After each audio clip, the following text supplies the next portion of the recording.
अगर दिल्ली सरकार के होम मिनिस्टर उसको अप्रूव करें तभी किसी प्रकार का एक्शन, किसी प्रकार की तोड़फोड़, किसी प्रकार की शिफ्टिंग किसी भी धार्मिक स्थल या मंदिर की होती थी। अब जो रिलीजियस कमेटी है वो सीधे तौर पर केंद्र सरकार के अधीन आती है। कल जब मैंने एलजी साहब को चिट्ठी लिखी तो उनके ऑफिस ने कई मीडिया वालों को कहा कि ऐसा कोई भी निर्णय मंदिर तोड़ने का नहीं हुआ। ये सरासर झूठ है। 22 नवंबर को रिलीजियस कमेटी की मीटिंग हुई है और उसमें कई मंदिर तोड़ने का फैसला हुआ है। दिल्ली में एक रिलीजियस कमेटी होती है जो मंदिरों की अगर कहीं पे शिफ्टिंग होनी है, अगर किसी भी धार्मिक स्थल का डेमोलिशन होना है, ये सारे डिसीजंस रिलीजियस कमेटी लेती है। ये रिलीजियस कमेटी जब से बनी है, सुप्रीम कोर्ट के आदेश पर रिलीजियस कमेटी का गठन हुआ था। ये रिलीजियस कमेटी दिल्ली सरकार के होम मिनिस्टर के अधीन आती थी और पिछले साल तक जो भी रिलीजियस कमेटी के फैसले होते थे उसको पहले होम मिनिस्टर के सामने रखा जाता था और अगर दिल्ली सरकार के होम मिनिस्टर उसको अप्रूव करें तभी किसी प्रकार का एक्शन, किसी प्रकार की तोड़फोड़, किसी प्रकार की शिफ्टिंग किसी भी धार्मिक स्थल या मंदिर की होती थी। लेकिन पिछले साल दिल्ली के एलजी साहब ने यह आदेश दिया कि किसी भी धार्मिक स्थल का डेमोलिशन लॉ एंड ऑर्डर का मुद्दा है और लॉ एंड ऑर्डर का मुद्दा होने के नाते केंद्र सरकार के अधीन आता है और एलजी साहब के अधीन आता है। उन्होंने यह आदेश दिया कि लॉ एंड ऑर्डर का मुद्दा होने के नाते दिल्ली की चुनी हुई सरकार का, दिल्ली सरकार के होम मिनिस्टर का, दिल्ली सरकार के चीफ मिनिस्टर का इस मुद्दे से कोई भी लेना देना नहीं है। इसीलिए अब जो रिलीजियस कमेटी है वो सीधे तौर पर केंद्र सरकार के अधीन आती है। रिलीजियस कमेटी की अध्यक्षता प्रिंसिपल सेक्रेटरी होम करते हैं। प्रिंसिपल सेक्रेटरी होम का अपॉइंटमेंट केंद्र सरकार द्वारा किया जाता है। फिर यह रिलीजियस कमेटी जो भी उनकी रिकमेंडेशन है सीधा एलजी साहब को भेजती है। वो दिल्ली सरकार के होम मिनिस्टर को नहीं भेजती, वो दिल्ली सरकार के चीफ मिनिस्टर को नहीं भेजती।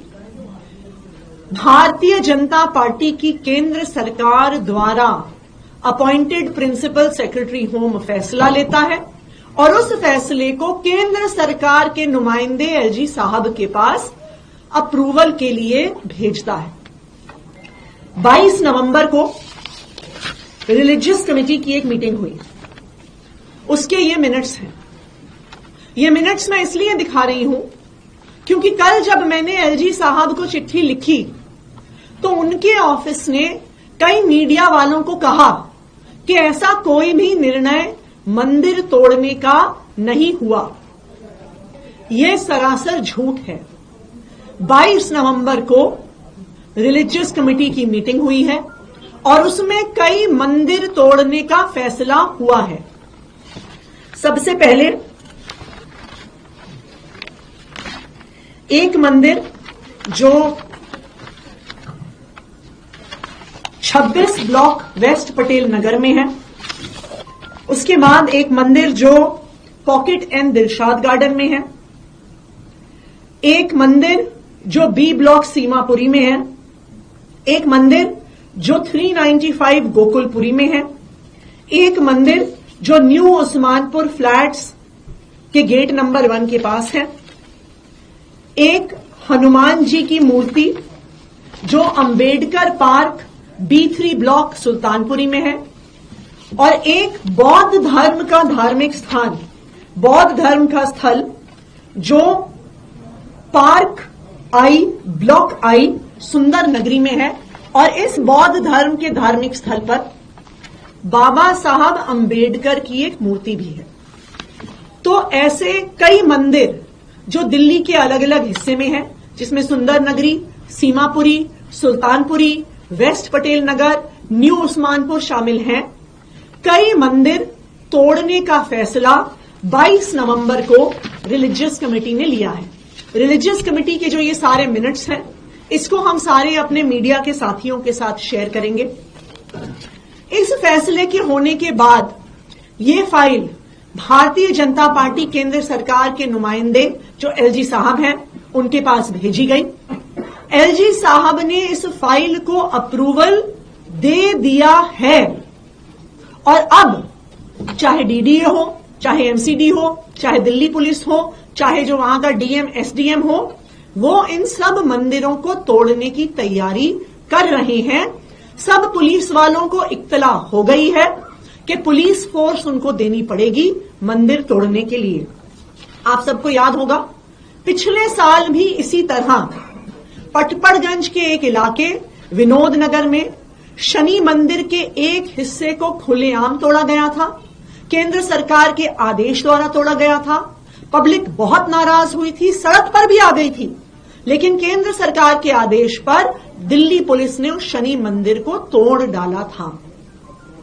देखिए, एक तरफ आम आदमी पार्टी है, अरविंद केजरीवाल जी हैं, जो दिल्ली के हर मंदिर के हर पुजारी को, दिल्ली के हर गुरुद्वारे के हर ग्रंथी को 18,000 रुपए की सम्मान राशि देने की घोषणा कर रहे हैं।